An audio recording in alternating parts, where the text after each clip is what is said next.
Saya berkesimpulan, ini kalau si rekap di hari H menghasilkan angka, pasti di angka simulasi. Saya sampaikan begitu di podcast tanggal 13. Nah, simulasinya itu pasti mengikuti quick count. Nah, yang terjadi adalah si rekap memang tidak berfungsi. Yang berfungsi itu situng 2019 difungsikan sebagai si rekap dengan alamat pemilu2024.kpu.go.id yang beralamat server di Xinjiang, Taobao, China itu. Jadi ini yang beroperasi itu bukan si rekap tapi situng 2019. Posisi KPU itu adalah lembaga independen.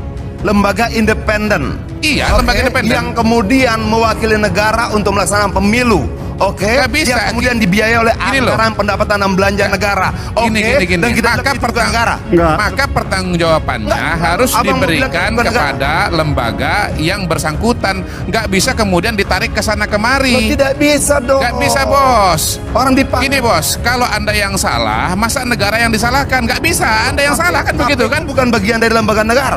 Tanggapan KPU apa? Bagi kami si rekap, informasi ya. Informasi itu ada 4 fungsi. Fungsi sebagai informasi itu sendiri, sebagai sarana advokasi. Kalau informasi salah digunakan advokasi, bisa jadi masalah. Dan si rekap itu. Yang kedua, informasi sebagai sarana pendidikan. Jangan sampai KPU menyampaikan informasi pendidikan yang di ini itu ditafsirkan oleh pemilih itu menjadi informasi yang nggak benar, keliru. Itu yang perlu di ini. Terutama fungsi advokasi, pembelaan diri. Kalau informasi itu salah, bisa salah semua. Kita melihat ada kegagalan memaknai si rekap ini sebagai alat bantu, ya, yang kemudian ternyata apabila ini kita bandingkan dengan penggunaan situng pada tahun 2019, ini kan sangat berbeda. Situng sebagai alat bantu memang betul, memang begitu adanya, karena perlakuan KPU terhadap situng ketika situng bermasalah itu kembali ke manual. Sementara saat ini pada pemilu 2024, ketika si rekap bermasalah, perlakuannya berbeda. Seolah-olah ya mencocokkan itu ketika ada data anomali dan sebagainya, seolah-olah harus diperbaiki. Padahal kan statusnya sebagai alat bantu, Pak. Kalau begini caranya, sementara tidak ada dasar hukum untuk bisa menjelaskan proses ini, sinkronisasi atau apapun namanya, koreksi dan sebagainya, yang itu tidak ada nomenklaturnya dalam tahapan rekapitulasi, kita bingung. Ini betul-betul jadi alat bantu atau alat utama? Rekap yang di tingkat nasional ini yang kita gunakan kan sekali lagi karena si rekap itu alat bantu, maka kemudian yang kita akan bacakan dan kemudian akan kita data atau kita catat atau kita input itu yang seperti kami sampaikan secara prosedur yang digunakan secara sah, secara berjenjang itu adalah hasil rekap yang di tingkat kecamatan berdasarkan rekapitulasi penghitungan di semua TPS. Demikian juga ketika rekap di tingkat kabupaten, itu juga yang digunakan adalah hasil rekap di tingkat kecamatan. Si rekap penghitungan manual jalan dong. Untuk kepentingan siapa penghitungan manual itu dihentikan? Apa hubungannya dengan tidak sinkronnya antara data si rekap dan penghitungan manual? Nggak ada hubungannya. Lalu kenapa yang tidak ada hubungan kemudian dihentikan? Artinya bahwa proses penghentian itu akan punya dampak loh terhadap angka-angka, terhadap proses kecurangan yang mungkin saja terjadi. Orang tahu bahwa ketika semakin lama proses penghitungan itu berjalan, semakin besar peluang kecurangannya. Apakah itu apa tanggapan KPU terhadap permintaan kami? Kami kan minta si rekap ini ditutup karena ada banyak masalah yang terjadi di daerah, di rekap ini di PPK yang kami menerima laporan begitu banyak, dan informasi sebagai sarana advokasi juga berfungsi. Jangan sampai informasi disediakan ini informasi yang berisi bohong, kan banyak tidak benar. Seharusnya kan kalau statusnya sebagai alat bantu, seharusnya sama diperlakukan sebagai alat bantu seperti situng. Dan Bawaslu sudah mengingatkan, ini alat bantu loh 3 kali, dan masih dipakai. Saya pikir sudah layak direkomendasikan, tidak hanya saran perbaikan. Bawaslu sudah betul mengingatkan ini alat bantu sampai 3 kali. Saya pikir yang surat ke-4 atau seterusnya, saya pikir sudah layak untuk penindakan. Nah demikian juga berjenjang sampai tingkat provinsi. Jadi nanti ketika KPU provinsi menyampaikan dokumen hasil rekapitulasi di tingkat provinsi kepada KPU pusat untuk bahan rekapitulasi di tingkat nasional pun juga yang akan digunakan dokumen yang dibawa secara fisik itu, termasuk teman-teman PP. Saya sudah investigasi si rekap itu. Dan investigasi saya kepada KPPS itu menunjukkan sampai H-6 Sirekap itu tidak berfungsi. Satu, saya melakukan investigasi dan kemudian KPPS itu mencoba itu dia aplikasinya berbentuk APK. APK itu aplikasi yang tidak siap. Kalau sudah siap itu kan mestinya ada di Play Store atau di Apple Store atau PWA kan. Yang kedua, ketika mereka mencoba errornya banyak sekali. Jadi dia belum mengalami proses namanya UAT, User Acceptance Test, itu belum. Tapi orang kemudian menyebutnya Sirekap. Kalau mau tahu silahkan cek di Sirekap, itu namanya alamatnya di sirekapweb.kpu.go.id. Itu tidak berfungsi dan itulah yang beralamat di Singapura. Yang servernya ada di Alibaba juga Singapura tapi data centernya. Sistem informasi rekapitulasi atau Sirekap yang digunakan KPU untuk membantu penghitungan suara menuai sorotan. Salah satunya terkait adanya perbedaan hasil Pilpres yang masuk ke Sirekap. Salah ya salah saja. Mau jumlahnya 1, 2, 3, 4, 5, 6 ya salah-salah saja. Dia tidak menjadi benar ketika jumlahnya sedikit. Bahwa kemudian itu dijadikan sebagai argumentasi untuk memaklumi, menurut saya itu persoalan pertanggungjawaban negara terhadap rakyat. Nggak bisa kemudian, ya karena cuma 10 yang meninggal dibandingkan sekian yang hidup ya kita terima dong. Karena cuma sekian yang ketahuan tidak benar ya kita terima dong. Nggak bisa. Salah ya salah. Oke, sampai hari ini apakah negara mengatakan minta maaf? Enggak. Tapi sibuk berdalih mencari segala macam argumentasi. Ini yang membuat kemudian kok kayak begini mental kita bernegara. Kalau di negara lain salah sedikit saja mundur menterinya, salah sedikit saja mundur pejabat negaranya. Informasi publik yang diterima oleh publik di website yang namanya Sirekap info pemilu macam-macam, kalau orang terima sebagai informasi publik, itu sah dia menafsirkan, hak dia untuk menafsirkan macam-macam, menggunakan macam-macam, tidak bisa larang. Oleh karena itu di sini kita tidak mau menggunakan informasi di publik itu informasi yang namanya KW2. Jadi harus kualitas yang nomor 1 begitu. Jadi proses ini nanti sebagaimana bahwa sekali lagi Sirekap itu hanya alat bantu, maka yang kita gunakan rujukan atau dasar adalah dokumen-dokumen fisik yang dibawa secara berjenjang mulai dari TPS, Rekap PPK dan seterusnya PPK ke KPU Kabupaten dan KPU Provinsi sampai di tingkat pusat. Kedatangan massa mahasiswa dan pemuda yang tergabung dalam Aliansi Mahasiswa Seluruh Indonesia di depan Gedung Bawaslu RI Tamrin, Jakarta Pusat, Senin siang langsung disambut teriakan oleh kelompok massa yang menolak pemilu curang. Kalau kita mau menjadikan Sirekap sebagai patokan, ya itu pasti akan fluktuatif karena tadi sudah diakui. Sudah diakui. Kalau MK nggak bisa dipercaya, sudah diakui. KPU dan Sirekapnya nggak bisa dipercaya. Mau tidak mau, rakyat hanya bisa percaya dengan kekuatan dirinya sendiri. Hati-hati loh. Ya nggak apa-apa. Nah, hati-hati ini loh. sama. Karena bagaimanapun yang sudah dipajang oleh KPU yang ada garudanya pasti sebuah kebenaran, Pak, gitu loh. Ini nih tidak bisa kita dimainkan kayak begini gara-gara ada kesalahan tayangan, kita mohon maaf, kemudian kita perbaiki, sementara mekanisme perbaikan itu juga yang sinkronisasi, koreksi dan sebagainya kita tahu apa dasarnya. Jadi penjelasan ketua tadi tidak menjawab itu semua. Jadi nanti forum rekapitulasi di tingkat nasional tentu saja sekali lagi yang kita gunakan rujukan yang utama adalah dokumen yang dibawa oleh masing-masing penyelenggara pemilu di tingkat sebelumnya PPLN maupun KPU provinsi. Yang situng difungsikan sebagai Sirekap beralamat di pemilu2024.kpu.go.id, itulah yang berfungsi. Yang itu beralamat di China itu, di Taobao, perusahaan yang namanya Taobao itu anak perusahaan grupnya Alibaba, namanya Jack Ma. Nah, kita kan tahu Jack Ma itu direkrut oleh Pak Jokowi sebagai penasihat e-commerce. Saya kira kita semua tahu kan gitu. Nah ini kan yang menggegerkan juga ini. Ini bos, kalau Anda yang salah, masa negara yang disalahkan? Nggak bisa, Anda yang salah kan begitu kan? Bukan bagian dari lembaga negara. Kan makanya saya bilang, KPU letakkan pada posisinya bahwa KPU ini adalah lembaga independen. Kesalahan-kesalahan yang terjadi pada proses KPU pemilihannya independen, dikembalikan tapi kepada lembaga KPU. yang dibiayai oleh APBN. Iya. Dia lembaga negara. Yang kedua, begini. Dia dipilih oleh presiden. Yang bikin panselnya ditunjuk oleh presiden. Anggotanya dipilih oleh DPR. Dia lembaga negara. Dan hitungan manual. Dia bekerja adalah menggantikan DPR. negara.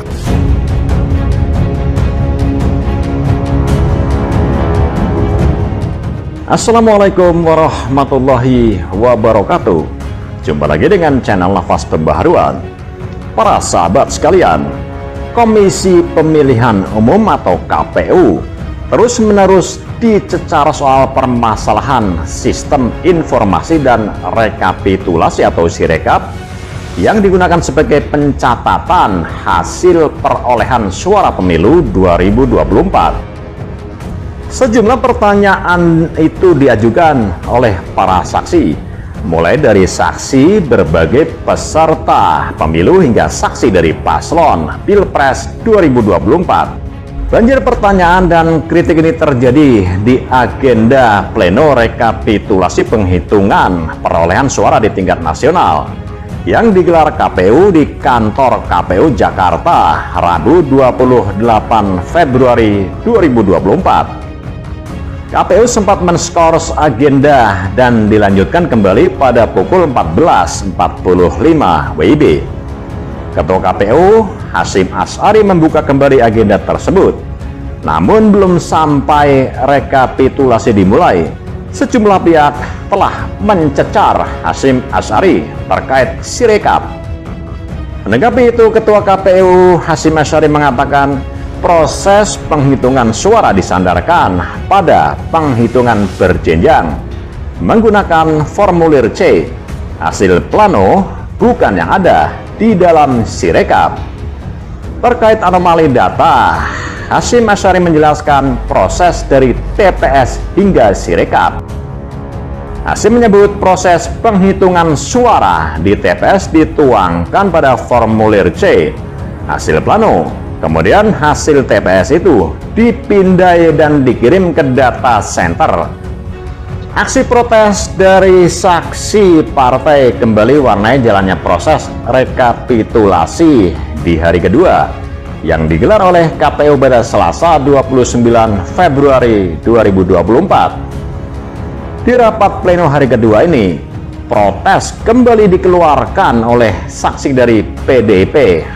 Dalam protesnya, Harly Moin yang merupakan saksi dari PDIP meminta jawaban dari KPU mengenai keberatannya dengan penggunaan PPLN Sistem Informasi Rekapitulasi atau Sirekap Pemilu 2024. Ini saya mohon penjelasan karena kemarin kami berdebat soal bahwa kami tidak setuju dengan Sirekap.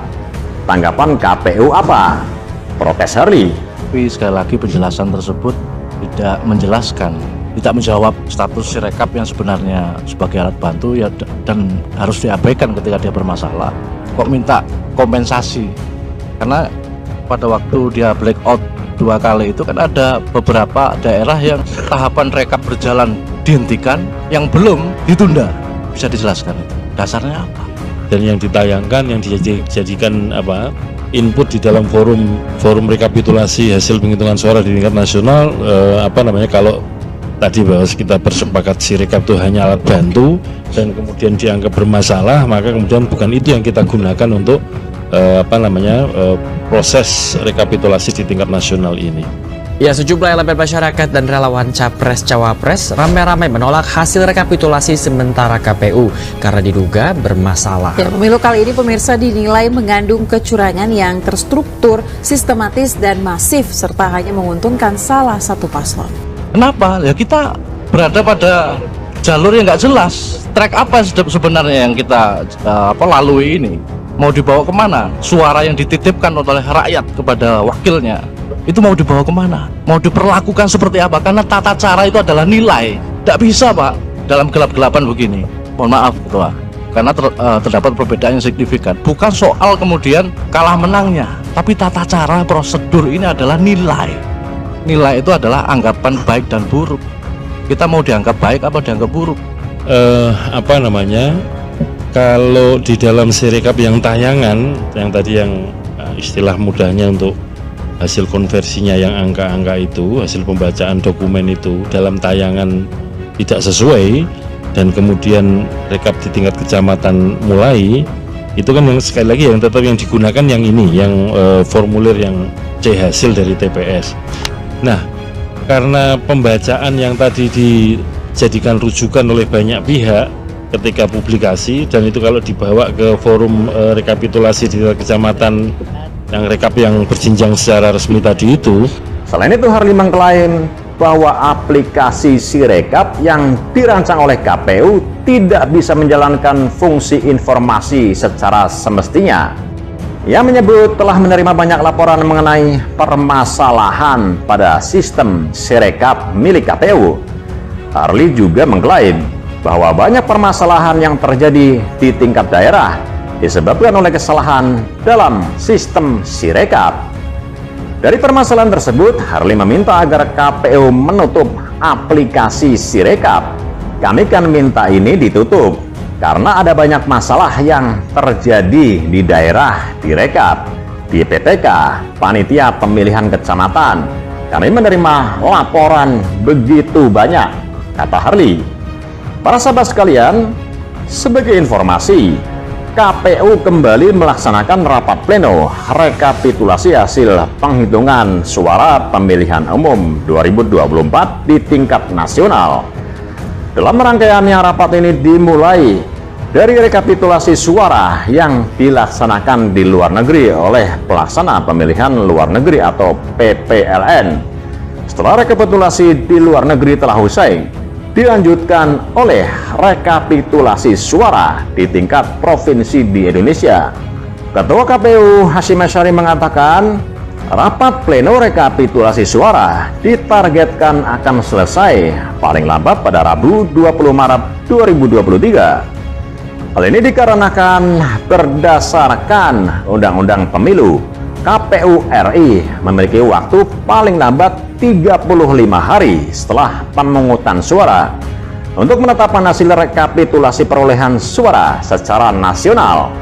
Maka dari itu, KPU RI memiliki tenggat maksimum 20 Maret 2024 untuk menetapkan hasil penghitungan suara se-Indonesia atau 35 hari usai pemungutan suara pada 14 Februari 2024. Makanya solusinya sebenarnya gampang, Bang. Solusinya adalah yuk kita sama-sama kerahkan saksi-saksi kita, pasukan-pasukan kita ikut dalam proses rekap perhitungan manual. Gini, Man.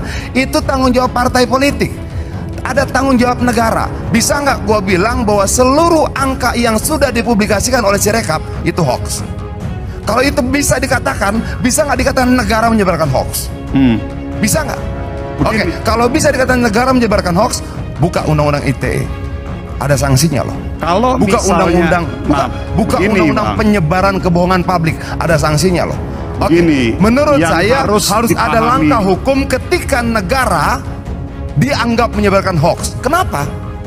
Tersebar kok itu. Angka itu tersebar kok.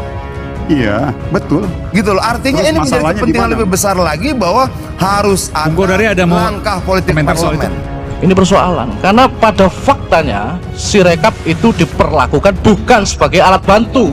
Itu harus dicatat. Sudah diperingatkan 3 kali, masih ngotot dipakai. Sementara kita nggak tahu dasar hukumnya apa. Bingung kita. Blackout tanggal 15, tanggal 18, sinkronisasi dan sebagainya. Nggak tahu kita, Pak.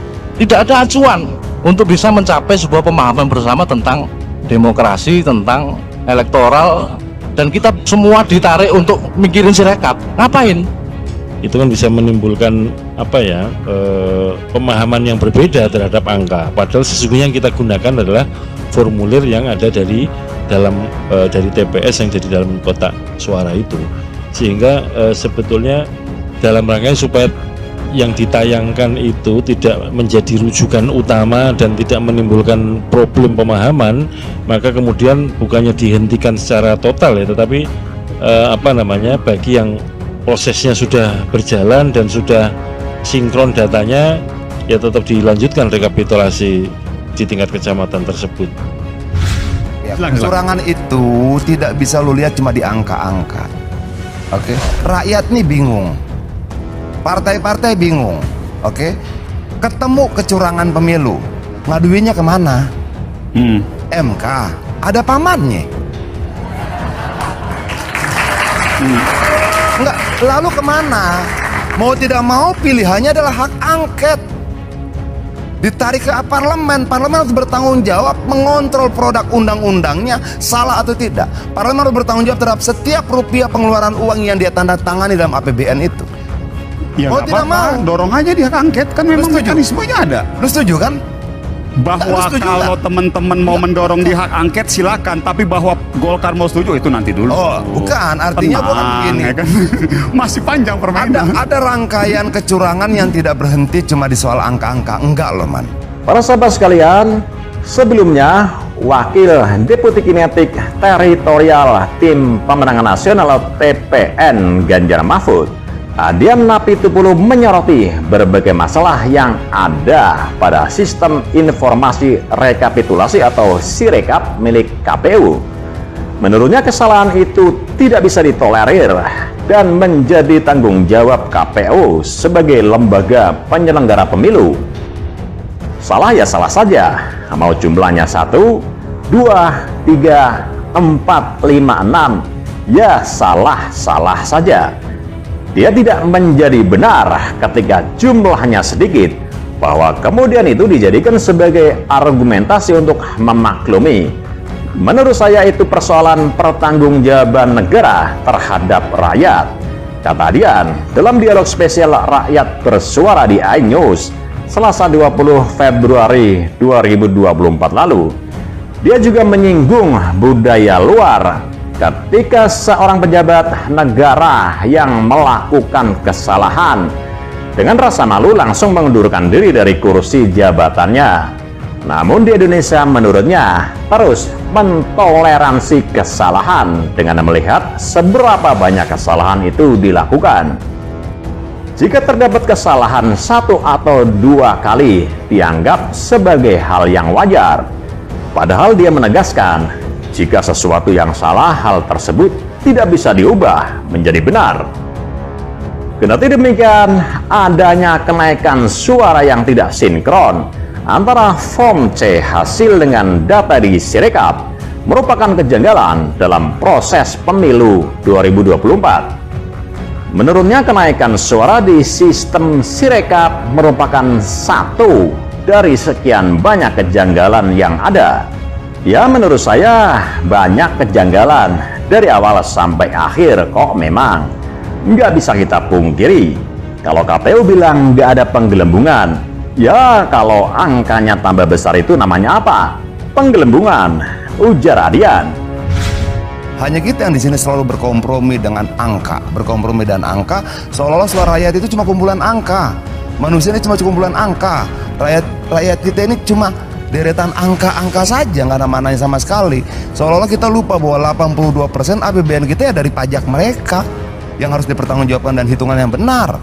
Sebagaimana kemarin telah kita lakukan, pelaksanaan rapat pleno terbuka rekapitulasi hasil penghitungan perolehan suara luar negeri ini tidak menggunakan Sirekap.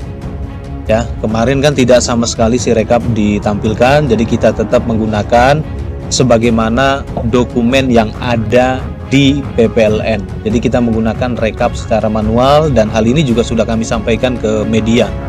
Oke, dapat kita lanjut Bang ya. Jadi dengan demikian Sirekap dalam pelaksanaan rapat pleno terbuka rekapitulasi hasil penghitungan perolehan suara luar negeri tidak digunakan. Begini Bang, ketika rakyat tidak lagi mempercayai lembaga-lembaga negara, ini dia narasi akan percaya pada langkah narasi bahwa hati-hati dengan gerakan rakyat, hati-hati dengan ini semua. Yang mengatakan itu. Ini kan Kenapa narasi tidak yang kita paksa memang negara minta maaf sama rakyat. Narasi yang memang akan terus diangkat. Entah sengaja tidak sengaja. Kemarin sebelum pemilihan yang salah, entah sengaja tidak sengaja, mau sengaja tidak sengaja uang rakyat, pajak rakyat habis untuk kesalahan itu. Adian menilai kejanggalan data pada sistem informasi rekapitulasi suara atau Sirekap berpotensi melanggar Undang-Undang ITE. Dia menyebut jika bisa dibuktikan akan berdampak pada legitimasi hasil pemilu. Dia mengamini diktum mengubah, mengurangi, memberikan data palsu, tidak benar, membohongi publik terkait sistem Sirekap tak termasuk kategori pelanggaran pemilu, tetapi dia pelanggaran hukum, ujar Adian. Adian mengatakan legitimasi hasil pemilu bisa berdampak bila KPU melakukan pelanggaran Undang-Undang ITE. Dia juga meminta kepada seluruh pihak untuk tidak menganggap enteng persoalan pada sistem Sirekap KPU. Kalau kemudian bisa dibuktikan bahwa KPU sebarkan kebohongan publik, Karena dengan menggunakan alat transmisi elektronik untuk sebarkan angka-angka yang tidak benar, rontok nggak yang lain? Rontok, itu Radian. Walaupun dalam Undang-Undang Pemilu tidak termasuk kategori pelanggaran pemilu, tetapi inilah kejahatan pidana yang berdiri sendiri, yang vonisnya bisa berdampak pada legitimasi pemilu. Kalau memang ada kesalahan di Sirekap ya sudah gitu loh. Kenapa harus disinkronisasi dan sebagainya? Oh itu ada fisiknya kok, ada yang manual yang bisa kita jadikan acuan. Kenapa kok harus ada sinkronisasi, koreksi dan sebagainya yang beresiko gitu loh? Beresiko, Bawaslu sudah menegur 3 kali kok. Kan beresiko, ngapain? Artinya ini kalau kita sepakat tata cara prosedur adalah nilai. Lah kok kita terjebak pada Sirekap yang kita nggak tahu barang apa ini? Apalagi kalau kita diskusi sama orang IT sudah mumet kita Pak. Fisiknya di foto sama tapi data digitalnya nggak tahu kita Pak. Gitu loh. Lah mohon Ketua ini menjadikan dasar ya, karena memang tanpa ada pijakan yang jelas kita tidak bisa melangkah ke tahapan selanjutnya. Terima kasih.